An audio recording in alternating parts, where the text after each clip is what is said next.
बहुत पुरानी बात है, उस दौर की जब बादशाहों की ताकत तलवार से नहीं चालाकी से चलती थी और राजमहलों में सोने से ज्यादा साजिशें चमकती थीं। हिंदुस्तान और बगदाद के बीच रेगिस्तान के किनारे बसा एक आलीशान शहर था, दारुल रैयान। ऊंची फसीलें, संगमरमर के महल और बाजारों में हर वक्त सोने चांदी की खनक। इस शहर का हाकिम था बादशाह फरहान बिन कासिम। लोग उसे न्याय का साया कहते थे। दरबार में कुरान रखा रहता, नमाज की पाबंदी का ढोंग और जबान पर हर वक्त अल्लाह अल्लाह। लेकिन हकीकत महल की दीवारों के पीछे कुछ और ही थी। फरहान बिन कासिम असल में एक बहुत बड़ा ठग था। उसे सोने से ज्यादा मोह था एक चीज से, चंदन की लकड़ी।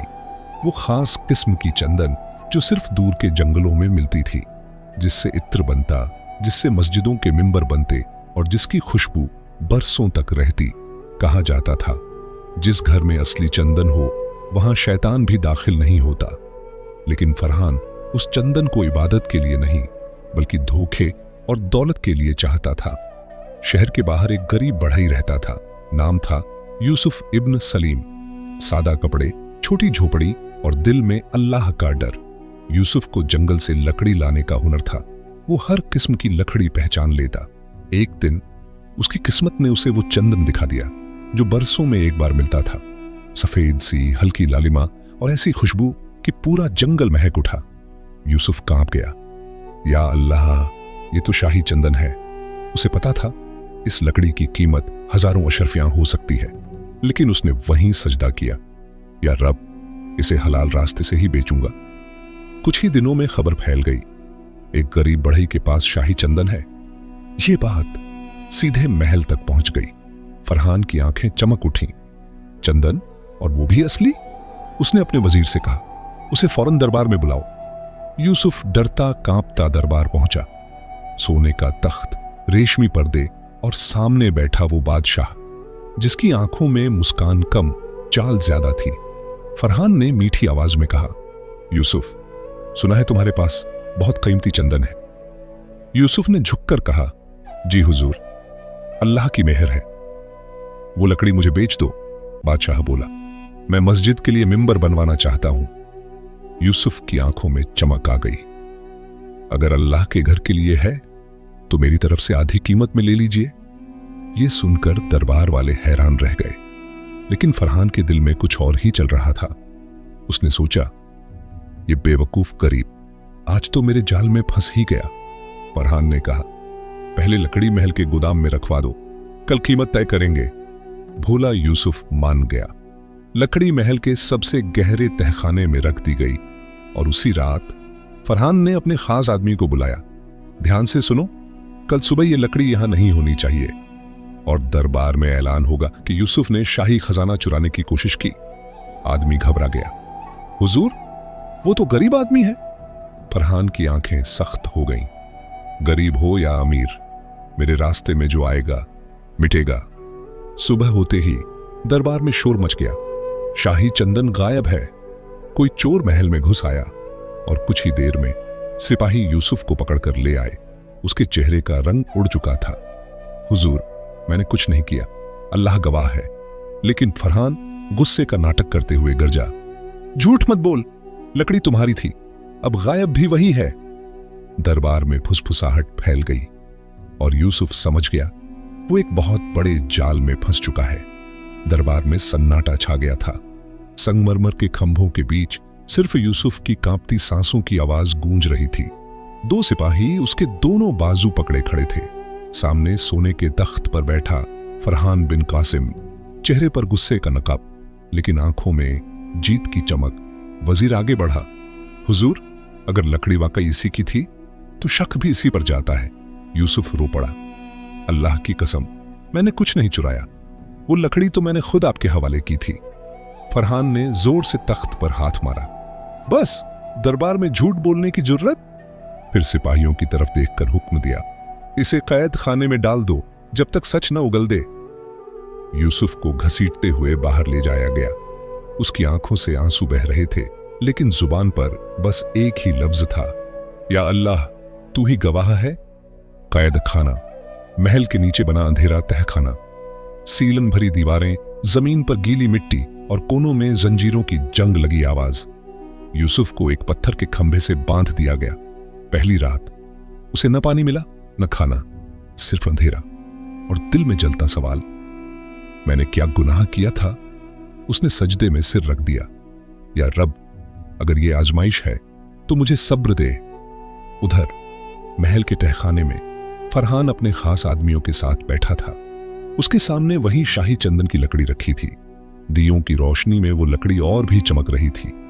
फरहान ने उसे सूंघा, खुशबू ऐसी कि दिल मदहोश हो जाए। सच में जन्नत की खुशबू जैसी।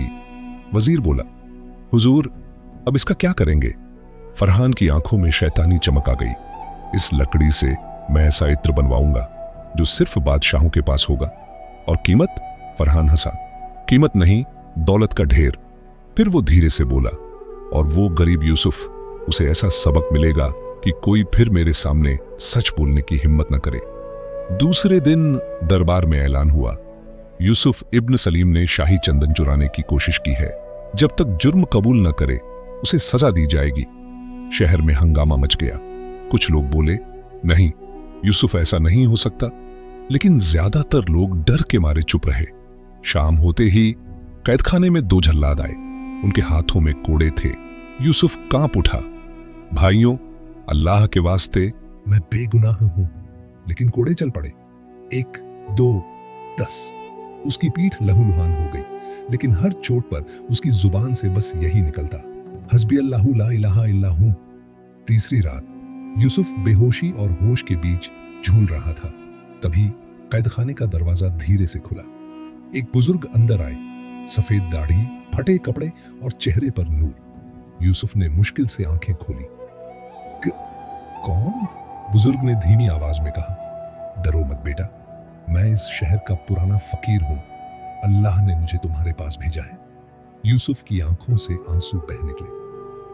बाबा, मैं बेगुनाह हूं। फकीर मुस्कुराया, मुझे पता है। फिर उसने जंजीरों को छुआ। अजीब बात हुई, जंजीरें अपने आप खुल गईं। यूसुफ हैरान रह गया। ये कैसे? फकीर बोला, जिस पर अल्लाह रहम करे उसे कोई बांध नहीं सकता। फकीर ने धीरे से कहा, बेटा, जो चंदन तुम लाए थे वो मामूली लकड़ी नहीं। उस पेड़ को मेरे उस्ताद ने बरसों पहले लगाया था और उस पर हर साल एक आयत पढ़ी जाती थी। वो लकड़ी सिर्फ खुशबू नहीं, गुनाह का पर्दाफाश भी करती है। यूसुफ की आंखें फैल गईं। मतलब जो भी उस लकड़ी से नाजायज फायदा उठाएगा उसका सच खुद ब खुद जाहिर हो जाएगा। यूसुफ के दिल में उम्मीद की किरण जागी। तो बादशाह पकड़ा जाएगा? फकीर ने आसमान की तरफ देखा। जब वक्त आएगा। सुबह होते ही महल में हलचल मच गई। इत्र बनाने वाला हकीम बुलाया गया। चंदन की लकड़ी को काटा जाने लगा। लेकिन जैसे ही पहली आरी चली, एक अजीब हादसा हुआ। पूरे तहखाने में तेज खुशबू के साथ धुआं सा फैल गया और उसी वक्त फरहान की आंखों में अचानक जलन शुरू हो गई। वो चिल्लाया, मेरी आंखें जल रही हैं। वजीर घबरा गया। हुजूर, क्या हुआ? फरहान की नजर धुंधली होने लगी और दिल में एक अजीब सा डर उतरने लगा। तहखाने में अफरातफरी मच गई थी। जहां कुछ पल पहले इत्र बनाने की तैयारी हो रही थी, वहां अब चीखें और घबराहट गूंज रही थी। फरहान तख्त के पास गिर पड़ा था। उसकी आंखों से आंसू बह रहे थे और वो दोनों हाथों से अपनी आंखें मलते हुए चिल्ला रहा था, रोशनी, मुझे कुछ दिखाई नहीं दे रहा। वजीर कांपते हुए बोला, हुजूर, अल्लाह के वास्ते संभलिए। हकीम दौड़कर आया। उसने फरहान की आंखें देखी, पलकों को उठाया, नब्ज टटोली, फिर सिर झुका लिया। हुजूर, ये मामूली जलन नहीं है, लगता है किसी जहरीली खुशबू का असर है। फरहान की आवाज कांप गई। तो मैं ठीक हो जाऊंगा ना? हकीम चुप रहा। यही चुप्पी फरहान के दिल में मौत का डर उतार गई। दरबार में खबर फैल गई। बादशाह की आंखों की रोशनी चली गई। शहर में सनसनी मच गई। कुछ लोग बोले, ये अल्लाह की तरफ से सजा है। कुछ बोले, नहीं, किसी ने जादू कर दिया है। लेकिन यूसुफ अभी भी अंधेरे कैदखाने में था। उसे कुछ पता नहीं था कि ऊपर आसमान में उसकी बेगुनाही के लिए फैसला लिखा जा चुका है। तीसरी रात वही बुजुर्ग फकीर फिर आया। उसके हाथ में एक छोटा सा प्याला था। बेटा, आज सब्र का इम्तिहान खत्म होने वाला है। यूसुफ की आवाज कमजोर थी। बाबा, क्या मैं कभी बाहर जा पाऊंगा? फकीर मुस्कुराया। अगर अल्लाह चाहे तो आज ही। उसने यूसुफ की आंखों पर हाथ फेरा और पहली बार यूसुफ को अपनी जंजीरों का बोझ हल्का लगा। फकीर बोला, सुबह जब सूरज निकले दरबार में तू खुद गवाही देगा, और याद रखना, सच को गुस्से से नहीं, सब्र और यकीन से कहना। उधर महल के ऊपरी हिस्से में फरहान अंधेरे कमरे में बैठा तड़प रहा था। दिए बुझा दिए गए थे। उसे रोशनी से डर लगने लगा था। हर आवाज उसे शेर की दहाड़ जैसी लगती। उसने कांपते हाथों से वजीर का हाथ पकड़ा। वजीर, मुझे कुछ अजीब दिखाई दे रहा है। मुझे हर तरफ यूसुफ का चेहरा नजर आ रहा है। वजीर डर गया। हुजूर, ये वहम है? लेकिन फरहान चीख उठा, नहीं, वो मुझे घूर रहा है और उसकी पीठ से खून टपक रहा है। उस रात पहली बार फरहान ने नींद में रोते हुए कहा, मुझे माफ कर दो, मैंने जुल्म किया है। सुबह दरबार फिर सजा, लेकिन आज तख्त पर वही घमंडी बादशाह नहीं था। आज एक कांपता, अंधा और टूटा हुआ इंसान बैठा था। वजीर ने ऐलान किया, जो भी हकीम, फकीर या आलिम बादशाह की आंखें ठीक कर सकता हो वो आगे आए। कई हकीम आए, कई ताबीज वाले आए, कई झाड़ फूंक वाले आए, लेकिन किसी से फायदा नहीं हुआ। तभी दरबार के दरवाजे खुले। 2 सिपाही एक कमजोर लहूलुहान आदमी को अंदर लाए। वो था यूसुफ। दरबार सन्न रह गया। ये तो वही बढ़ई है। फरहान की गर्दन कांप गई। इसे क्यों लाए हो? वजीर बोला, हुजूर, शहर के फकीर ने कहा है कि आपकी बीमारी की दवा इसी के पास है। फरहान के हाथ कांपने लगे। नहीं, ये झूठ है। लेकिन अंदर ही अंदर उसका दिल जानता था, ये वही शख्स है जिसकी बद्दुआ लग गई है। यूसुफ को सामने खड़ा किया गया। उसकी पीठ जख्मों से भरी थी, लेकिन चेहरे पर अजीब सुकून था। फरहान की आंखों से आंसू बहने लगे। यूसुफ, अगर तुमने मुझ पर कुछ किया है तो मुझे माफ कर दो। पूरा दरबार सन्नाटे में आ गया। यूसुफ ने धीरे से कहा, हुजूर, मैंने बद्दुआ नहीं दी, मैंने तो बस अल्लाह से इंसाफ मांगा था। फिर उसने आसमान की तरफ देखा। या रब, अगर ये बीमारी तेरी तरफ से है तो तू ही इसे ठीक कर। तभी दरबार के कोने से वही बुजुर्ग फकीर आगे बढ़ा। आज उसके कपड़े साफ थे और चेहरे पर अजीब रोशनी। सब हैरान रह गए। फकीर बोला, फरहान बिन कासिम, अब वक्त आ गया है। सच बताओ, चंदन की लकड़ी कहाँ है? फरहान कांप उठा। मैं पूरा दरबार उसकी तरफ देखने लगा। उसके होंठ हिलने लगे। आखिरकार वो चीख पड़ा, हाँ, मैंने चोरी करवाई थी। मैंने यूसुफ पर इल्जाम लगाया था। लकड़ी अभी भी मेरे तहखाने में है। दरबार में भूचाल आ गया। वजीर का चेहरा पीला पड़ गया। लोग एक दूसरे को देखने लगे और उसी पल फरहान की आंखों से अचानक तेज जलन के साथ आंसू बह निकले। वो चिल्लाया, रोशनी, मुझे थोड़ा सा दिखाई दे रहा है। सब हैरान रह गए। दरबार में जैसे कयामत उतर आई थी। जिस बादशाह के नाम से पूरा शहर कांपता था, आज वही फरहान बिन कासिम सच कबूल करके तख्त पर टूटे हुए पत्ते की तरह बैठा था। मैंने चोरी करवाई थी, मैंने यूसुफ पर इल्जाम लगाया था। ये लफ्ज अभी हवा में गूंज ही रहे थे कि दरबार में शोर मच गया। अल्लाहू अकबर! ये जालिम निकला, बेगुनाह पर जुल्म किया। वजीर घबराकर बोला, हुजूर, आप ये क्या कह रहे हैं? लेकिन फरहान अब रुक नहीं सकता था। उसकी आंखों से आंसू बह रहे थे। बस अब और नहीं। 3 रातों से मेरे ख्वाब में एक ही मंजर आता है, एक अंधेरी कब्र और एक आवाज, जुल्म का बदला, अंधेरा है। वो जमीन पर गिर पड़ा। मुझे माफ कर दो, मैं गुनहगार हूं। तभी वो बुजुर्ग फकीर आगे बढ़ा। आज उसकी चाल में कमजोरी नहीं थी और आवाज में अजीब सी गूंज। उसने ऊंची आवाज में कहा, लोगों, आज सिर्फ एक बादशाह नहीं टूट रहा, आज अल्लाह का इंसाफ जाहिर हो रहा है। सबकी निगाहें उसी पर टिक गईं। फरहान ने कांपते हुए पूछा, तुम कौन हो? फकीर मुस्कुराया, मैं वही हूं जो हर जुल्म के वक्त अल्लाह की तरफ से गवाह बनकर आता है। फिर उसने अपनी टोपी उतारी और जैसे ही रोशनी उसके चेहरे पर पड़ी, पूरा दरबार सन्न रह गया। ये तो शेख अब्दुल रहमान है, शहर के सबसे बड़े आलिम, सबसे बुजुर्ग काजी, जो 20 साल पहले अचानक गायब हो गए थे। फरहान की सांस रुक गई। आप जिंदा हैं? शेख अब्दुल रहमान बोले। जिंदा भी, और तेरे हर गुनाह के गवाह भी। उन्होंने सबको चुप कराया और बोले, ये चंदन का पेड़ मैंने अपने हाथों से लगाया था। हर साल उस पर कुरान की आयतें पढ़ी जाती थीं। ये लकड़ी सिर्फ खुशबू नहीं देती, ये जालिम के दिल में खौफ भर देती है। फिर उन्होंने फरहान की तरफ देखा। जब तूने इसे हराम के लिए इस्तेमाल किया तो इसकी खुशबू जहर बन गई, और तेरी आंखों की रोशनी तेरे दिल के अंधेरे की सजा बनी। दरबार में सन्नाटा छा गया। शेख ने यूसुफ का हाथ पकड़ा। ये लड़का सिर्फ बढ़ई नहीं, ये सब्र की मिसाल है, जिसने जुल्म सहा लेकिन बद्दुआ नहीं दी। यूसुफ की आंखों से आंसू बहने लगे। मैंने तो बस इतना कहा था, या अल्लाह तू इंसाफ कर। शेख ने फरहान से कहा, अब फैसला तेरे हाथ में नहीं, तेरी तौबा में है। अगर तू दिल से माफी मांगे और हक लौट आए तो शायद अल्लाह तुझे पूरी रोशनी लौटा दे। फरहान जमीन पर गिर पड़ा। उसने यूसुफ के पांव पकड़ लिए। मुझे माफ कर दो, मैंने तुझ पर बहुत जुल्म किया। मैं तेरा माल, तेरी इज्जत सब लौटा दूंगा। यूसुफ कांप गया। उसने जल्दी से अपने पांव खींचे। हुजूर, मैं इंसान हूं, माफ कर सकता हूं, लेकिन असली माफी अल्लाह से मांगे। शेख ने हुक्म दिया, सिपाहियों, चंदन की लकड़ी तहखाने से निकाल कर लाओ। लकड़ी लाई गई। जैसे ही वो दरबार में रखी गई, पूरे हाल में फिर वही खुशबू फैल गई, लेकिन इस बार खुशबू मीठी थी, सुकून देने वाली। फरहान ने धीरे धीरे आंखें खोली।